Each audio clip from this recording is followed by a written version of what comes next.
Hello दोस्तों, स्वागत है आपका आज के हमारे नए क्लास में। और आज क्लास 12th के स्टूडेंट्स के लिए हम इंग्लिश में चैप्टर लेकर आए हैं द लास्ट लेसन। इसका आज आपको लॉन्ग आंसर कराने वाले हैं।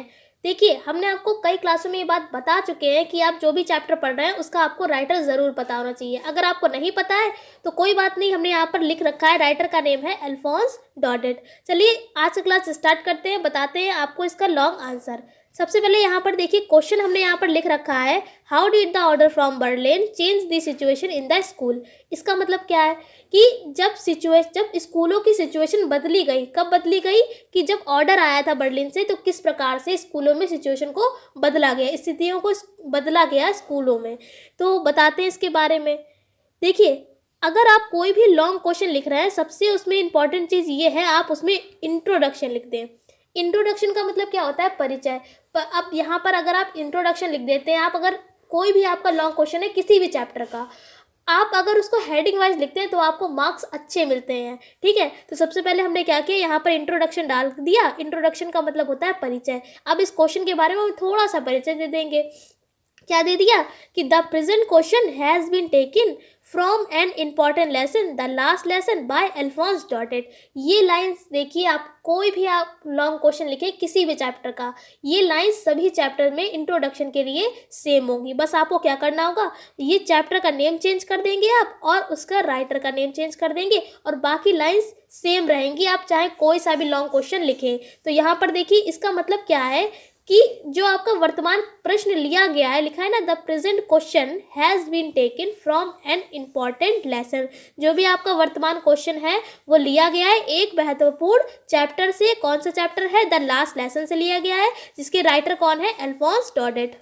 चलिए आपको आगे क्वेश्चन बताते हैं किस तरीके से आप लिखेंगे। यहाँ पर देखिए, हमने एक हेडिंग बना दी है, order from Berlin and situations in the schools. ये लिख दी है हेडिंग। अब ये हेडिंग हमने बनाई कैसे? देखिए, आपसे क्वेश्चन में पूछा गया था, अगर आप क्वेश्चन ध्यान से पढ़ेंगे तो उसमें केवल इतना पूछा गया है कि जब स्कूलों की सिचुएशन किस प्रकार से बदली गई थी, जब आया था ऑर्डर बर्लिन से ऑर्डर आया था, तो किस प्रकार से स्कूलों की सिचुएशंस बदली गई थी। तो हमने वही हेडिंग बना दी। अब इस देखिए हेडिंग में क्या लिखेंगे। यहाँ पर हमने लिख रखा है कि the order from Berlin had stopped the teaching of the French language in the schools. ये लिखा हुआ है। अब इसका मतलब क्या है कि ऑर्डर आया था, जब ऑर्डर आया बर्लिन से, तो ऑर्डर आया क्या था? तो आपको बताते क्या ऑर्डर आया था कि अब स्कूलों में फ्रेंच लैंग्वेज नहीं पढ़ाई जाएगी, फ्रेंच लैंग्वेज को बंद कर दिया जाएगा। यहाँ पर जो लाइन लिखी गई है, इसका मतलब भी यही है कि had stopped the teaching of the French language in the schools. यानी कि स्टॉप का मतलब बंद करना, टीचिंग का मतलब पढ़ाना French language in the schools. क्या क्या ऑर्डर आया था कि अब स्कूलों में जो फ्रेंच लैंग्वेज है वो पढ़ाई नहीं जाएगी, उसको बंद कर दिया जाएगा। अब आगे देखिए, the pupil in the village was saddened by this. जब उनकी लैंग्वेज ही नहीं पढ़ाई जाएगी तो इस कारण से जो लोग थे, वहाँ के जो गांव वाले लोग थे, वो बहुत ज़्यादा क्या हो गए? सैड हो गए, यानी कि दुखी हो गए। आगे देखिए लिखा है, so that the children and villagers attending the school were silent. इस कारण से जो वहाँ के बच्चे थे और जो विलेजर्स यानी कि जो गांव वाले थे, उन्होंने अटेंड किया स्कूल को बहुत ज़्यादा शांतिपूर्वक। ठीक है, attending the school were silent. Silent का मतलब होता है शांति से स्कूल को अटेंड किया। किन्होंने अटेंड किया? जो वहाँ के बच्चे थे और जो विलेजर्स थे। ठीक है, अब आगे देखिए क्या लिखा है। आगे है, even master Hamel the French teacher was not his usual strict shalt. अब इसका मतलब क्या है कि यहाँ तक कि जो मास्टर हेमिल थे, आप इसको एम हेमिल पढ़ सकते हैं, मास्टर हेमिल पढ़ सकते हैं, या आप इसको मिस्टर हेमिल भी पढ़ सकते हैं। हम यहाँ पर मास्टर इसलिए इसको पढ़ रहे हैं क्योंकि यहाँ पर जो मास्टर हेमिल, ये जो हेमिल है वो टीचर है। इसलिए हम इसको मास्टर हेमिल पढ़ सकते हैं। आपका जो मन है वो आप इसको पढ़ सकते हैं। ठीक है, तो master Hemil the French teacher, जो मास्टर हेमिल है वो यहाँ के फ्रेंच टीचर हैं, यानी फ्रेंच के अध्यापक हैं। Was not his usual strict shirt. उन्होंने क्या था, जो यूजुअली वो शर्ट पहनकर आते थे, वो शर्ट पहनकर नहीं आए थे उस दिन। क्या पहनकर आए थे? तो आगे देखिए, he was also dressed in his ceremonial clothes. इसका मतलब क्या, वो क्या पहने हुए थे? जैसे कि कोई भी फंक्शन होता है, कैसा फंक्शन, जैसे कि 15 अगस्त होती है या 2 अक्टूबर होता है, या आपकी जो भी आपके फंक्शंस होते हैं उसमें जिस टाइप के कपड़े पहने जाते हैं, उस टाइप के वो कपड़े पहनकर आए हुए थे। ठीक है, तो इस लाइन का यही मतलब है। अब आगे आपको बताते हैं। आगे लिखा हुआ है how ever the most surprising fact was that the villagers. इसका मतलब क्या है? हाउ एवर का मतलब हालांकि उन विलेजर्स के लिए यह बात बहुत ज़्यादा आश्चर्यजनक थी। क्या बात आश्चर्यजनक थी? कि regretting that they did not utilise the opportunities for learning French. इसका मतलब क्या है कि ये जो बात थी ये बहुत ज़्यादा आश्चर्यजनक थी उन विलेजर्स के लिए कि वो बहुत ज़्यादा पछता रहे थे। रिग्रेटिंग का मतलब होता है पछताना।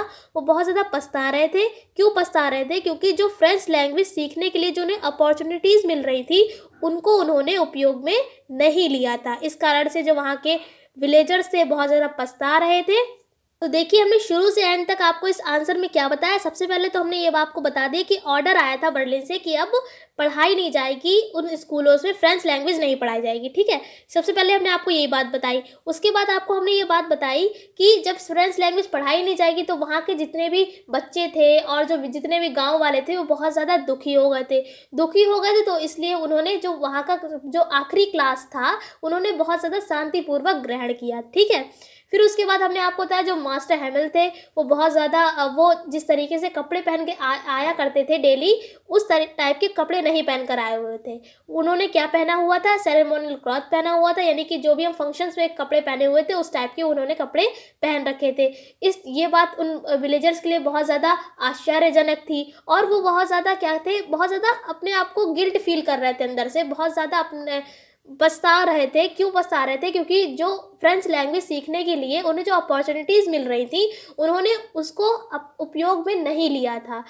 तो ठीक है, आई होप आपको आज का क्लास अच्छी तरीके से समझ में आ गया होगा। उम्मीद करते हैं आपको ये आंसर अच्छी तरीके से समझा पाए होंगे। अगर आप चैनल पर नए हैं तो चैनल को सब्सक्राइब कर लीजिए, क्योंकि क्लास 12 से रिलेटेड जितने भी आपके इंपॉर्टेंट टॉपिक हैं उनकी हमने अलग से प्लेलिस्ट बना रखी है, आप वहाँ पर जाकर पढ़ सकते हैं। अगर वीडियो थोड़ी सी भी पसंद आई है तो प्लीज़ लाइक कर दीजिएगा। हम आपसे फिर मिलते हैं एक ऐसी क्लास के साथ, ऐसी लॉन्ग आंसर के साथ। तब तक के लिए जय हिंद, जय भारत, धन्यवाद।